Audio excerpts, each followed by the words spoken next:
I just listened to every album by the Beatles, and here are my thoughts. I know there's nothing I could say about the Beatles that the world doesn't already know, so there's going to be less fun facts, less band history in this, and more just focusing on my opinion of the songs that I listened to. I had never really taken the time before this to just sit down and listen to any Beatles albums all the way through, but I am a living human being that consumes media, so I did know several Beatles songs. Anything that was referenced, anything that was in movies or TV shows or the radio, as well as within the last couple of years, I've seen the Across the Universe movie and the Yellow Submarine movie. So yeah, not exactly going in blind, but the first part of the Beatles' career that encompasses their first 4 albums and the first couple years, none of these were bad albums. These were great albums to listen to. Almost every song was catchy. It had some sort of hook that could become an earworm. Their first album, Please Please Me, had a couple songs that just earned a spot on a playlist that I go back to regularly. The first song, When I Saw Her Standing There, is just a fantastic song. It's one of my new favorites from them, and I think I had heard it before, but I didn't realize it was an original Beatles song. And then With the Beatles came shortly after that, which was pretty good, but I thought Hard Day's Night, their third album, was a lot better.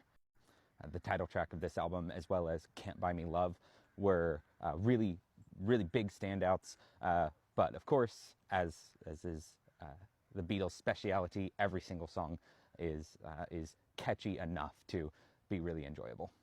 So The Beatles for Sale comes up after this one, and this I felt about this album similarly to the way I feel about With the Beatles, which is that it was an okay album.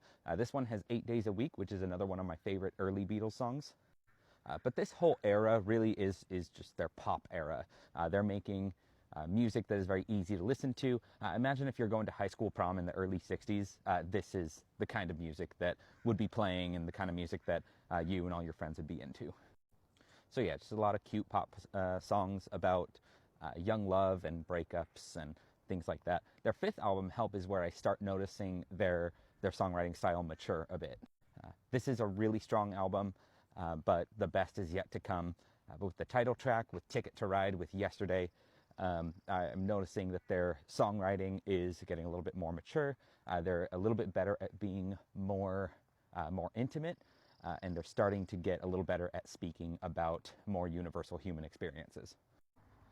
When I said the best is yet to come, right now is when that happens, because their next 3 albums, I think, are their best albums. So we start off with Rubber Soul.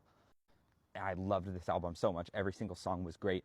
They're diversifying into some other influences and other inspirations.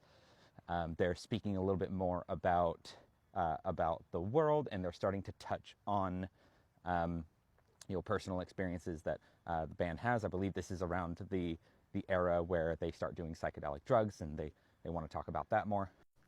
Drive My Car, Norwegian Wood, and Nowhere Man were definitely the standouts, especially Norwegian Wood and Nowhere Man. These both would show up in, I think, my top 10 Beatles songs. But every song on this, Michelle was a great song, The Word was a great song, literally all of them. This is a 10 out of 10 album. And they are not done cranking out the 10 out of 10 albums, because Revolver is next. And oh my God, this album was amazing as well. I don't know if Taxman, its opener, is a popular song. I didn't totally love that one. Every song after that I thought was amazing. They're getting really bold here with inventive studio tricks, with their songwriting capabilities. I think a combination of them getting really into LSD, as well as being the biggest band in the world, that made them feel like they had some leeway to do more experimentation, and it paid off, because this album really cemented their rise into this kind of next stage of stardom. George Harrison starts bringing out the Indian sitar on this album, which I think was a great choice. I love that instrument. I think it's a kind of an instant way to be put in a very relaxed meditative space. Eleanor Rigby and Yellow Submarine are probably the most popular songs on this album, and they are some of the best. Ringo shows up on vocals in Yellow Submarine. He didn't write the song, but he did sing it. But I also loved Tomorrow Never Knows, Gotta Get You Into My Life, and Love You Too. My favorite Beatles album comes next, and that is Sgt. Pepper's Lonely Hearts Club Band.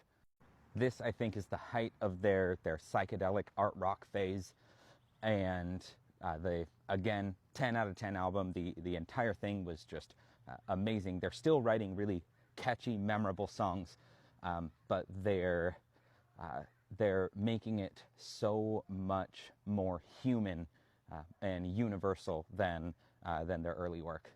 If I had to pick favorites from this album, I think it would be With a Little Help from My Friends, Lucy in the Sky with Diamonds. Of course, that might be my favorite Beatles song.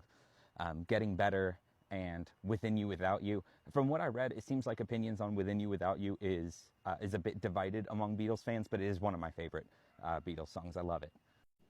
Right after Sgt. Pepper's, they released Magical Mystery Tour in the same year, which was another great album, not as great as the three that came before it, but plenty to like here. This is where All You Need Is Love first showed up. Strawberry Fields Forever, Penny Lane, and The Fool on the Hill all show up on this, and those were all great songs, all big Beatles hits, very deserving of their status.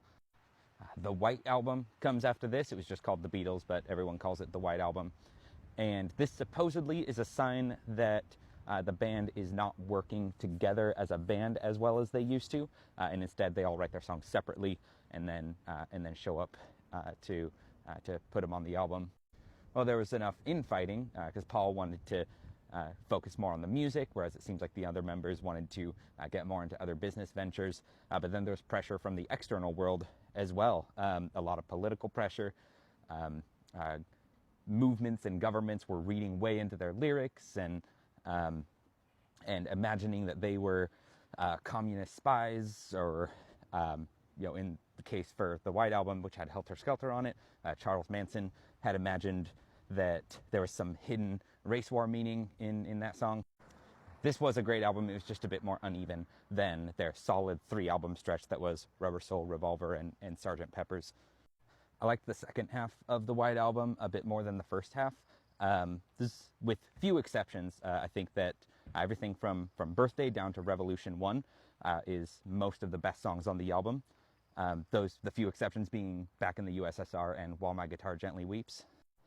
Then they release Yellow Submarine, which I don't think should be considered a real album. It's not. It's a soundtrack. Just watch the movie. It's a better experience. So Abbey Road comes after this in order of official releases. This is the last album they recorded. And the first half of Abbey Road, I think, is more just 10 out of 10 absolute best music that the Beatles ever had to offer. Come together as a classic. I love Octopus's Garden. This is one of Ringo's only songwriting credits to the band. And at the time, he was so fed up and tired with all the fighting that was happening within the band, and he took a break by going out on a boat, and the captain was telling him all about octopuses and how they set up little gardens, and he just thought how nice it would be to just get away from it all by being an octopus. And so that's where the song came from. Here Comes the Sun was one of my mom's favorite songs, and that's just a nice memory that I have of her. So that's one of my favorite songs as well. One of my favorite bands, Ghost, actually covered that song as well. So if you don't know about that, you should check it out. I liked it. The second half of Abbey Road is a little bit more of a stream of consciousness, one song going into the other. A lot of these songs are short. And that, as an experience, I think took away from the album a little bit. Still a great album, still better than their first several when they were just a pop band. And the final released album is Let It Be. I also really enjoyed this album. Wasn't one of their strongest, but has several of really good songs, and some of their best, including the title track and Across the Universe, which is in my top 5 for sure. I did not love the original release of Let It Be, but the naked version released later was a lot better. There is my album ranking. The top 3 are the Beatles at a transformational level of greatness. From Abbey Road all the way to Help, these are all albums that I came away with having very positive feelings about. I thought these were great albums. And then the bottom 3 are albums that I would consider to be pretty strong releases from anyone, but for the Beatles, they're definitely on the weaker side. So I listened to them and I was like, these were okay. Thanks for watching. There's going to be a part 2 for all my favorite songs.